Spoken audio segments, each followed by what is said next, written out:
Dieu des armées, en cette semaine de Pentecôte, Seigneur, nous te prions que le feu du Saint-Esprit vienne nous toucher maintenant. Amen. Comme à la chambre haute. Nous ne voulons plus être les mêmes personnes, mais des hommes et des femmes changés, transformés, renouvelés. Car le Saint-Esprit qui a été envoyé pour le peuple de Dieu, ce merveilleux Saint-Esprit de Dieu nous aide à prier, à intercéder. Dieu le Père, reçois l'adoration, éternel Dieu des armées, par l'action de ton Esprit Saint, et au nom de Christ Jésus de Nazareth, nous t'avons prié, et que l'assemblée du peuple de Dieu dise Amen. Amen. Amen, amen, amen. Amen. Gloire à Dieu. Et veuillez vous asseoir. Dis à quelqu'un, bienvenue dans la maison de Dieu. Bienvenue dans la maison de Dieu. Bienvenue dans la présence de Dieu. Ah, acclame encore Jésus.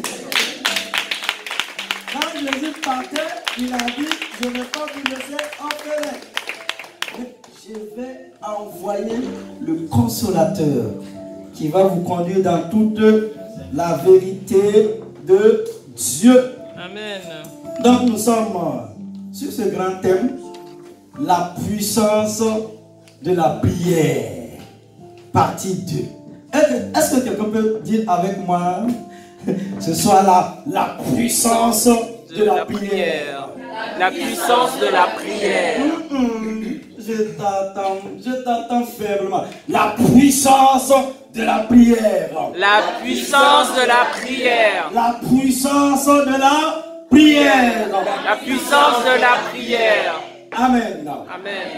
Et comme texte biblique de référence, nous lisons dans Jacques au chapitre 5, les versets 16, 17 et 18. Confessez donc vos péchés les uns aux autres et priez les uns pour les autres, afin que vous soyez guéris. La prière fervente du juste a une grande efficacité. Verset 17.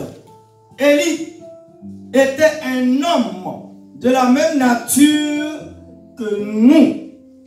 Il pria avec instance pour qu'il ne plût point. Et il ne tomba point de pluie sur la terre des hommes pendant 3 ans et 6 mois. Verset 18. Puis il pria de nouveau et le ciel donna de la pluie et la terre produisit son fruit. Que Dieu bénisse sa parole. Amen. Nous avons vu la semaine dernière que la prière est un des privilèges de cette vie que nous exploitons le moins. Pourtant, prier libère la puissance de Dieu, sinon la puissance d'en haut, dans la vie de chacun, dans la vie d'une église, dans la vie d'un quartier, dans la vie d'un pays. Nous avons vu pourquoi nous devons prier. Premièrement, la prière transforme les situations. Nous le voyons dans Jérémie 33, verset 3. Invoque-moi et je te répondrai. Je t'annoncerai de grandes choses, des choses cachées que tu ne connais pas. Deuxièmement, Dieu répond à la prière et aime les prières concrètes, sur les prières précises. Nous l'avons vu avec l'exemple concret de Jabez. Nous avons vu aussi plusieurs types de prières concrètes. La prière pour la bénédiction, la prière pour l'expansion divine, la prière de dépendance et la prière pour la protection. Troisièmement, nous devons prier parce que Dieu nous le demande. Dans la lettre de l'apôtre Paul aux Thessaloniciens, chapitre 5, verset 17, priez sans cesse. La Bible nous enseigne combien il est nécessaire pour un chrétien, c'est pour l'enfant de Dieu, pour le croyant, de prier et de prier continuellement. Dieu réalise des choses qui humainement n'étaient pas pensables, car il écoute et répond à la prière. Nous avons vu vendredi dernier pourquoi prier.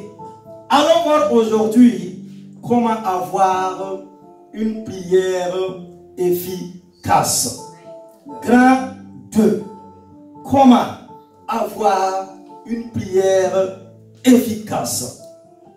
Voici quelques points pour nous guider afin que votre prière devienne efficace et que nous puissions voir la main de Dieu transformer nos vies. Amen. Premièrement, la prière doit devenir notre premier réflexe. Amen. Amen. Et notre premier choix. C'est ce verset qui m'a compris. Tu ne m'as pas encore compris. Non. J'ai dit, premièrement, la prière doit devenir notre premier réflexe. Amen. Et notre premier choix. Amen. Face à une difficulté, la prière doit être notre premier réflexe et non pas le dernier. Nous ne devons pas utiliser la prière en dernier recours, quand tout vous semble perdu. Dès le départ, nous devons demander le secours de Dieu, sinon le secours d'en haut. Souvent, lorsque des personnes viennent me voir en tant que pasteur concernant une épreuve qu'elles rencontrent, je les entends dire à la fin de notre entretien: merci, pasteur Israël, de prier pour moi. Je suis vraiment à bout. Et Dieu est mon dernier secours.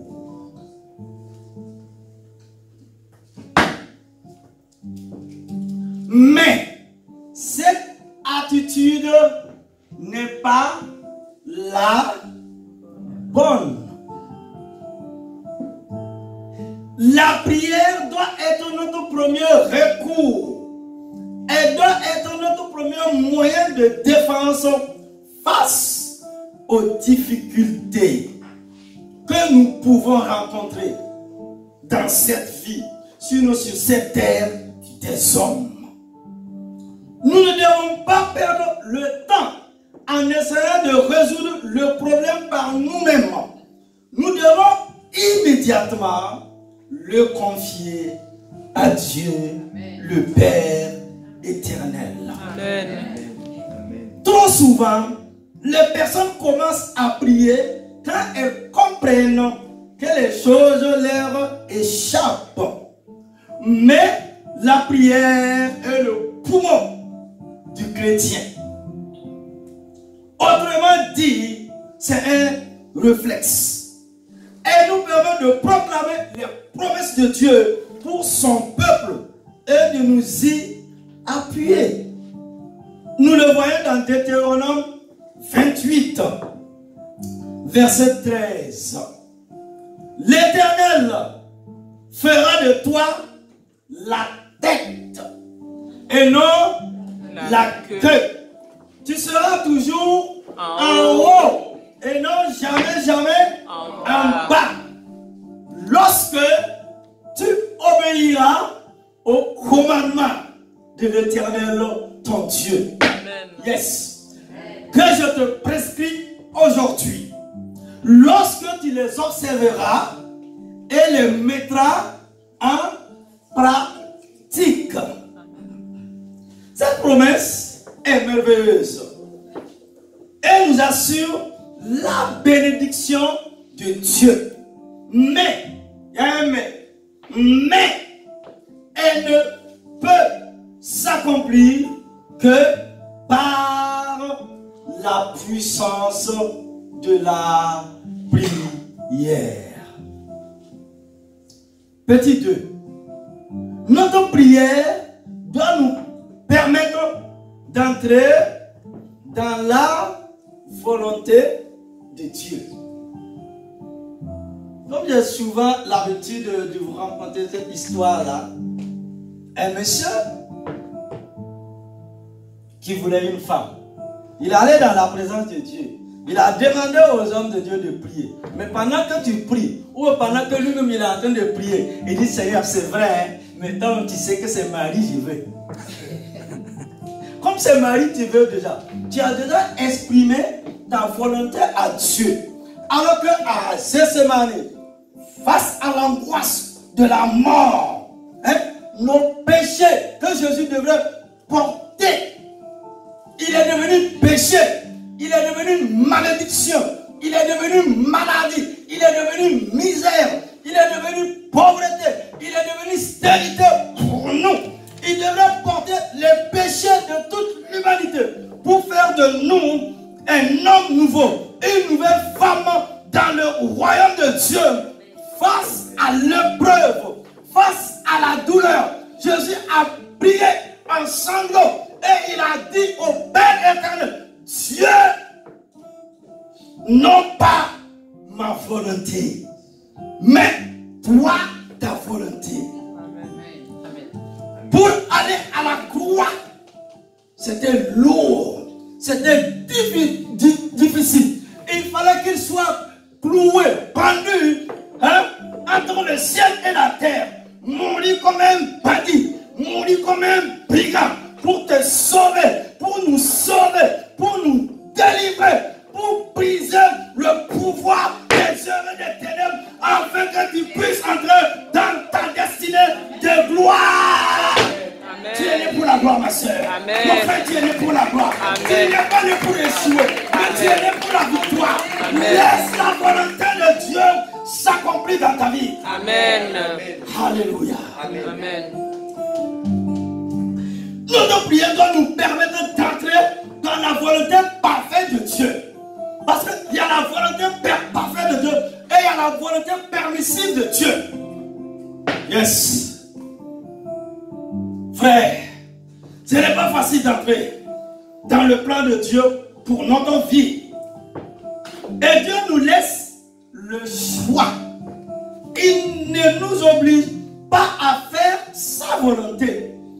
Il met devant vous le chemin de la vie et le chemin de la mort. À nous de choisir notre direction.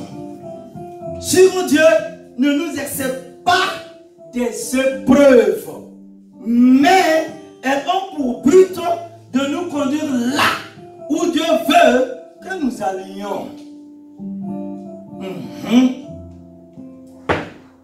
Suivez Dieu. Ça ne veut pas dire que tu ne vas pas rencontrer l'épreuve. Hein? Ça ne veut pas dire que tu ne vas pas rencontrer des difficultés. Non. Laisse Dieu te conduire. Un exemple. Saul de Tarse. Voilà un ennemi numéro 1. Saul de Tarse. Il marche sur le chemin de Damas. Et tout à coup, il entend une voix lui dire: Jésus, Jésus, que tu persécutes. À cette révélation, il tombe à terre et devient aveugle. Alors, ses compagnons l'amenèrent à Damas, où il gêne pendant 3 jours, toujours aveugle. Lui qui était si zélé pour la loi, le voilà aveugle, ne pouvant plus rien faire, mais son cœur était tellement dur que Dieu devait le faire passer par cette épreuve pour le transformer. En même temps, Dieu envoie un ange parler à un chrétien nommé Ananias. Celui-ci écoute attentivement ce que lui dit l'ange. Deux fois, va dans la rue qu'on appelle la droite et cherche dans la maison de Judas un nommé Saul de Tarse, car il prie. Actes au chapitre 9, verset 11.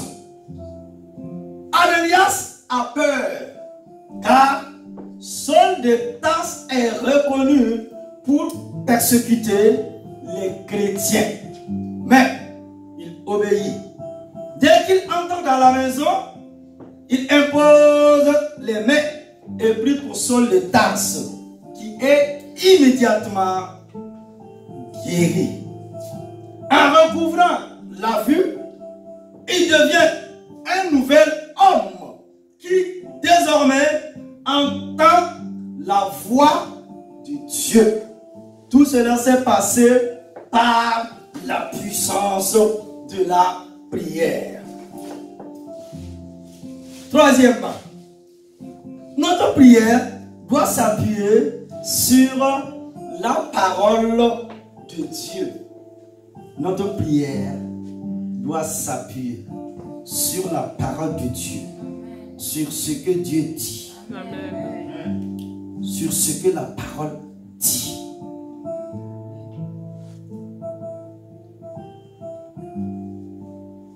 Dans leur prière, certains laissent trop souvent libre cours à leurs pensées et prient dans tous les sens.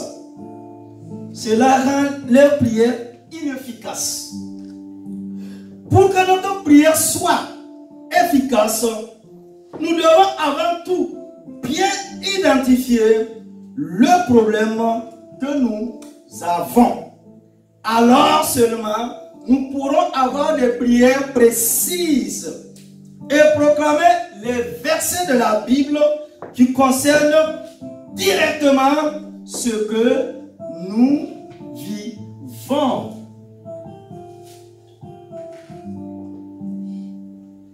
La prière efficace doit être précise et s'appuyer sur des versets qui rapportent à nos problèmes. Rechercher et proclamer des versets de libération alors que vous avez besoin de pardon n'a pas de sens. Les versets bibliques nous indiquent les solutions et nous devons les proclamer avec foi pour avoir la victoire. Amen. Mieux nous identifions notre problème, plus les versets que nous utilisons correspondent à notre situation et plus notre prière est efficace. Dieu a toujours une solution. Quel que soit l'épreuve que nous traversons. Et quand nous proclamons sa parole, nous obtenons la victoire. Amen. Amen. Psaume 27 de David. David dit ici, l'Éternel est ma lumière et mon salut. De qui aurais-je crainte? Oh, alléluia. L'Éternel est le soutien de ma vie. Amen. De qui aurais-je peur? Alléluia. L'éternel Dieu, ma soeur, il est le soutien de ta vie. Amen. Mon frère, il s'appelle l'éternel Dieu des armées. Il est le soutien de ta vie. Frère, pourquoi David a écrit beaucoup de psaumes? Pourquoi? Suivez, regardez-moi, regardez-moi. Quand je parle, suivez, regardez-moi. Pourquoi David a écrit beaucoup de psaumes?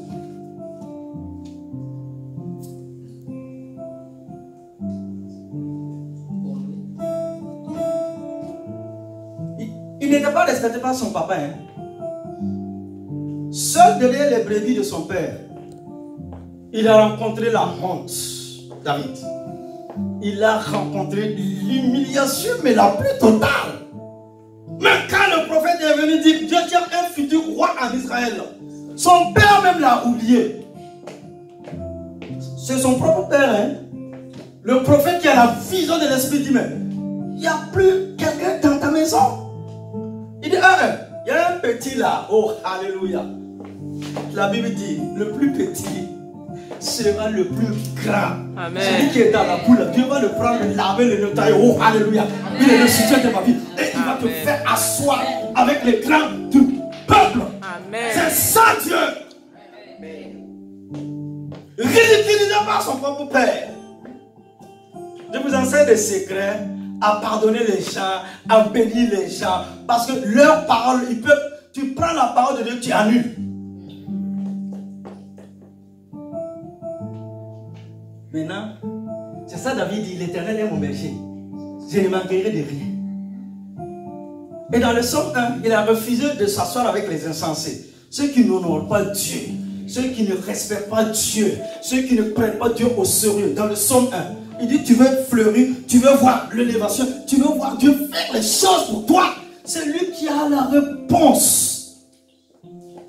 Après, il se retrouve devant Goliath. Le roi même a fui. C'est les généraux là, les colonels, ils ont fui. Les officiers supérieurs. Lui, il n'a aucune formation. Mais il a été formé dans le désert. Il a vaincu l'ours et le lion. Yes. Il est allé. Il a remporté la victoire. Épreuve après épreuve. C'est pas fini. Le roi veut couper sa tête. Il lui donne femme, mais il veut passer par la femme pour couper sa tête. Oh, il dit l'Éternel est le soutien. Vous savez, quand vous lisez la Bible, arrêtez-vous. Il dit l'Éternel est le soutien de ma vie. C'est pas ce roi qui va me tuer. Oui. Plus tard, quand il est devenu roi, dans sa maison, il y a eu l'inceste. Il y a eu le cri. Il y a eu la mort. David était abattu. C'est là qu'il a commencé à prier. L'inspiration est venue. Et jusqu'à sa vieillesse, il a vu le soutien de ma vie là. C'est Dieu. De berger, il est devenu chanteur.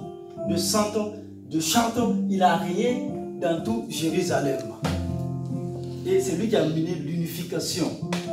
C'est ça les armées, les politiciens, ils ont pris Napoléon et les autres, ils ont pris le système de David. Ou bien, Tati, tu as été, on dit Jérusalem, la cité de David, un berger. Que Dieu vous élève autant convenable. Je dis que Dieu t'élève. Mais ça, un homme de prière, soit une femme de prière. Après à dire, Dieu est ma lumière et mon salut. De qui aurais-je crainte? L'Éternel est le soutien de ma vie. De qui aurais-je peur? Comme ce verset nous rassure, quand nous sommes dans la crainte et que nous avons peur, nous devons nous rappeler que la parole de Dieu est une puissance que nous devons proclamer afin de libérer son pouvoir, que ce soit dans le monde matériel, physique, comme dans le monde spirituel, surnaturel. Amen. Amen. Pourquoi une telle puissance dans la parole de Dieu? Parce que Dieu est fidèle à sa parole. Amen. Oh, alléluia. Mon ami, je dis, le Dieu de la Bible là, il est fidèle à sa parole. Quand Dieu t'a fait la promesse, Dieu va veiller jusqu'à ce que la parole s'accomplisse. La promesse, tu rentres dans cette promesse de Dieu pour ta vie. Amen. La parole, elle est puissante, elle est lumière, elle est source de vie, de gloire, de puissance. La parole, elle est libératrice. Car c'est la parole de Dieu lui-même. Vous êtes d'accord avec moi? Amen. Mon ami, regarde, un simple petit policier, il dit au nom de la loi, je t'arrête. Et tu as intérêt, sinon l'option que tu as là, tu fermes ta bouche.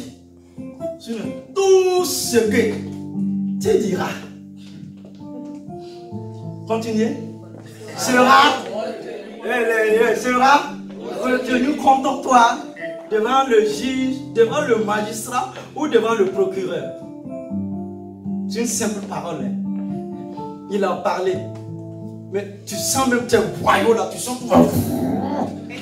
Tu commences, tu sens même ton ventre. Hein. Tu as envie de courir, tu es stressé. Tu as envie de courir pour aller faire pipi.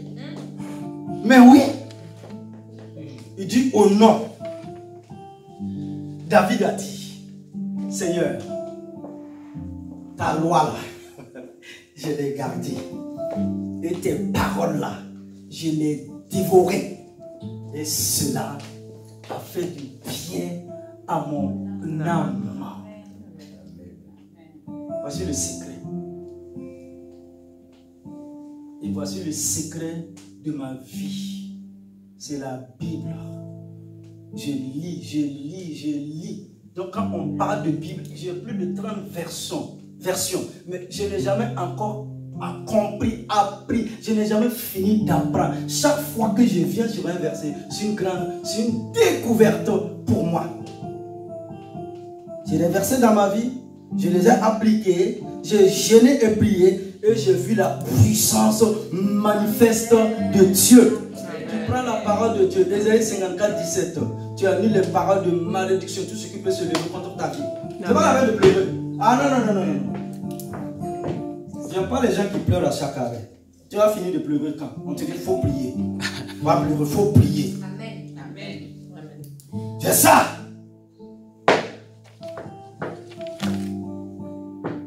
Je vous pose la question. Pourquoi une telle puissance dans la parole de Dieu? Parce que Dieu est fidèle à sa parole. S'il y a quelqu'un qui est fidèle dans ta vie, mon frère, ma soeur, c'est Dieu. C'est Dieu. Que Dieu soit reconnu vrai. Et disait l'apôtre Paul, et les hommes là, menteurs. C'est Dieu qui est fidèle. Hein? Il est l'ami fidèle chez Jésus là. Oh, alléluia. Il est l'ami véritable. C'est le seul ami, il ne te trahira jamais. Amen. Amen. Amen. Il n'y a pas ça même dans sa nature. C'est Jésus là, ma soeur. Si tu le vois,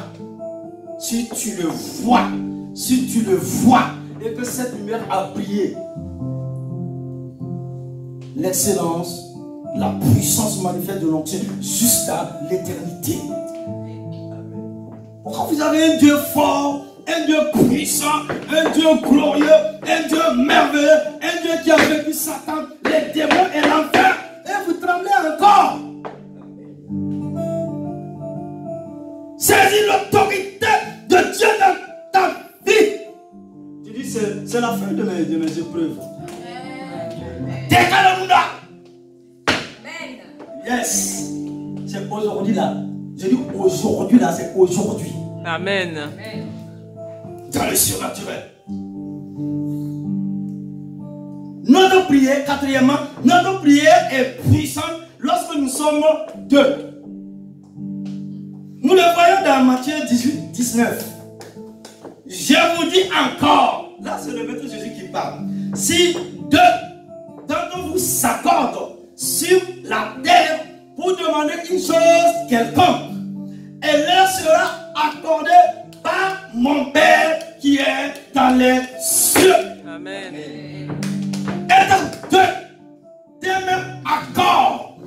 d'une même pensée. Un problème dans votre travail, dans votre santé ou dans vos finances, mettez-vous avec un proche, un frère, une sœur et prenez du temps pour prier ensemble. C'est ce que j'ai appelé la prière communautaire. Donc ma Bible me dit, si vous deux, vous accordez, ça veut dire vous vous accordez d'un même cœur, d'une même pensée, pour demander quelque chose, Jésus dit, il vous l'accordera. Amen. Deux qui s'accordent. C'est ça, moi j'aime la prière communautaire. On dit, le problème du frère là, c'est mon problème. C'est le problème de toute la communauté. Le problème du frère là, c'est le problème de tout le monde. Allons au pied de la croix. Moi je l'ai expérimenté. Allons au pied de la croix. Tu veux travailler, tu veux maison, c'est ça? Tu as des problèmes dans tes finances, tu veux garçon, tu veux femme, qu'est-ce que tu veux? Maison. Au pied de la croix, si Dieu s'accorde. On dit, Seigneur, on s'accorde. Et puis le verset de la Bible qui dit là, que la femme ne sera pas seule là. Et on prie. C'est ça. Tu veux enfant? On dit, la stérile là, elle enfantera. Amen. Élargir l'espace de ta tente. Tu veux le travail, ma soeur? Puisque Dieu nous dit, l'apôtre Paul, inspiré par le Saint-Esprit, dans Thessaloniciens, que si tu ne travailles pas, il ne faut pas manger. Alors que notre bouche là, en France ici là, nous aimons manger les bonnes choses. Donc Dieu va donner le travail. La vie, on est en train d'arriver à une dimension. La vie chrétienne pratique. Si vous avez compris là, ah non. Le succès, la gloire, la bénédiction, surtout l'onction pour faire les œuvres de Dieu. C'est pour vous au nom de Christ Jésus. Amen. Si Dieu s'accorde et prie, Dieu est là et il reçoit la prière. Au nom de Jésus, le Nazareth.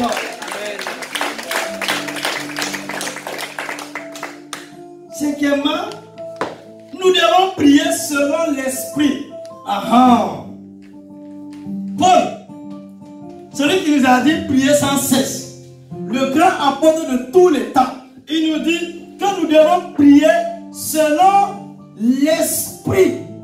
Nous devons prier selon le Saint-Esprit. Et dans Romains chapitre 8, verset 26, de même aussi, l'Esprit nous aide dans notre faiblesse, car nous ne savons pas ce qui nous convient de demander dans nos prières. Mais l'Esprit Saint lui-même intercède par des soupirs inexprimables. Quelqu'un peut dire avec moi ce soir, l'Esprit lui-même intercède par des soupirs inexprimables. Amen. Donc on prie Dieu le Père au nom de Jésus-Christ et par la puissance du Saint-Esprit. Donc pour dire ici, l'Esprit Saint, oh alléluia. C'est Jésus qui a dit, avant la Pentecôte, c'est Jésus qui a dit, je vous laisserai pas orphelin. Il dit, l'Esprit même nous aide dans notre prière par des soupirs inexprimables. Dans nos prières, nous devons rechercher l'Esprit de Dieu.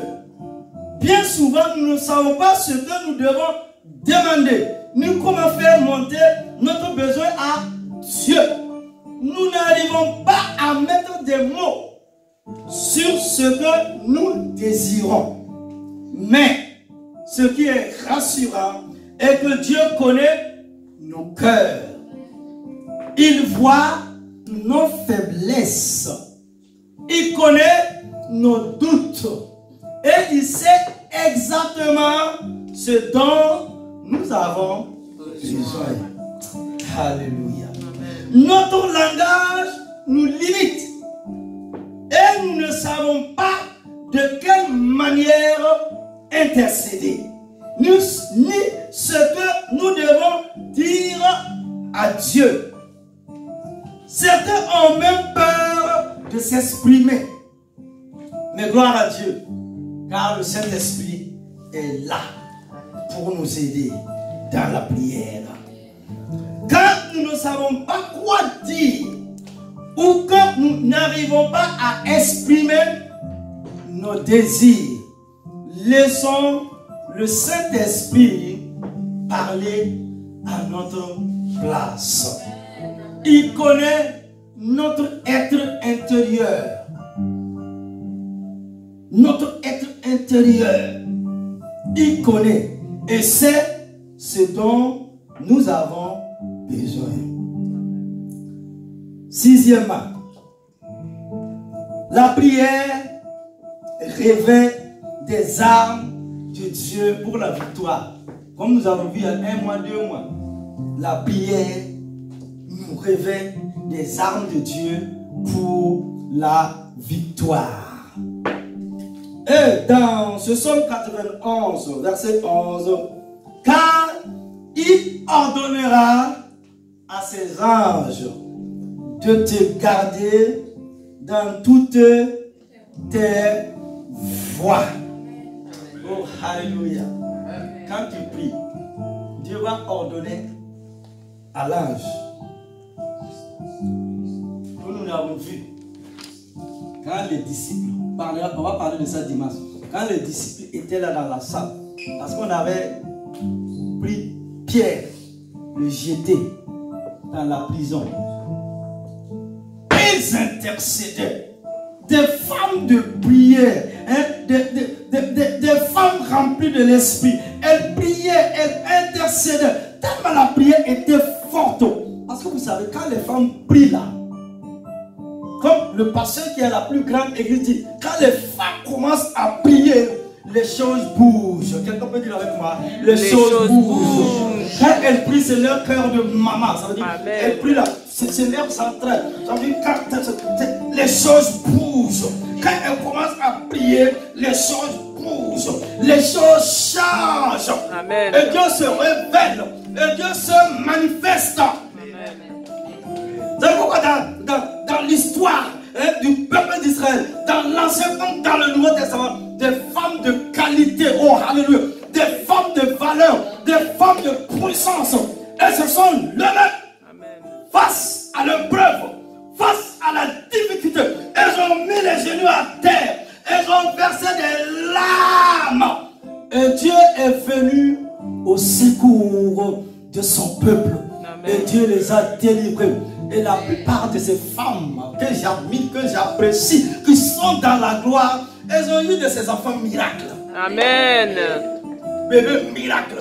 Et quand ces enfants sont sortis là, elles sont venues tardivement, mais elles ont marqué l'histoire. C'est ça. Elles ne sont pas venues comme ça, comme si elles étaient de passage sur cette terre des hommes. Même ma Bible dit, il y a des gens, même morts, leur mort parle, n'est-ce pas? Même mort, on parle toujours de... Genre c'est musée, c'est bibliothèque, tous les jours. Pourquoi? Donc revenons à ces femmes du Nouveau Testament. Elles ont tellement prié. Dieu a envoyé l'ange. L'ange est venu faire sortir Pierre de la prison. Lui-même c'était un rêve. Et quand il est arrivé devant la porte là, il a vu cette délivrance. Je prie que le Dieu qui a envoyé l'ange délivrer, Père, Pierre, envoie l'ange pour te délivrer ce soir au nom de toute difficulté, au nom au nom de Jésus, de toute difficulté, de toute oppression, de toute attaque de l'ennemi. Que les gens en mission se lèvent et vous gardent et vous protègent contre toute flèche mystique, démoniaque, satanique, tout ce qui peut se dramer, tout ce qui peut se passer dans le noir. Les anges de Dieu campent autour de vous pour vous garder, pour vous protéger de toute maladie, de tout accident. Au nom de Jésus. Amen.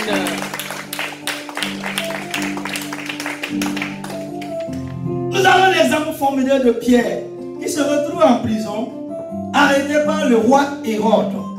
Malgré sa captivité, il chante des louanges à Dieu. Et pendant un ange vient et ouvre les portes de sa cellule pour le libérer. Le premier endroit il se dirige à la maison de Marie. Oh yes. Quand il arrive chez elle, il retrouve les autres apôtres qui étaient en train de prier pour lui. Dieu envoie ses anges pour nous donner la victoire dans la bataille. Alléluia. Église, peuple de Dieu, hommes, frères, et vous qui nous suivez, voici quelques points qui nous aideront à avoir une prière efficace. Mettez-les en pratique et vous verrez des transformations se faire tuer dans votre vie et au nom de Jésus. Amen. Je vais conclure pour cette deuxième partie. Conclusion de la deuxième partie. Nous devons être vigilants, car il y a la prière efficace à laquelle Dieu répond et la prière inefficace qui n'aura jamais aucun effet. Et nous verrons la semaine prochaine les obstacles à une prière efficace. Que Dieu bénisse sa parole. Amen. Et que quelqu'un dise Amen. Tiens-toi debout s'il te plaît mon frère, ma soeur. Et acclame le Dieu de la parole. Acclame le Dieu de la parole. Acclamons le Dieu de la parole. Au nom de Jésus de Nazareth. Et ta voix rend grâce à Dieu.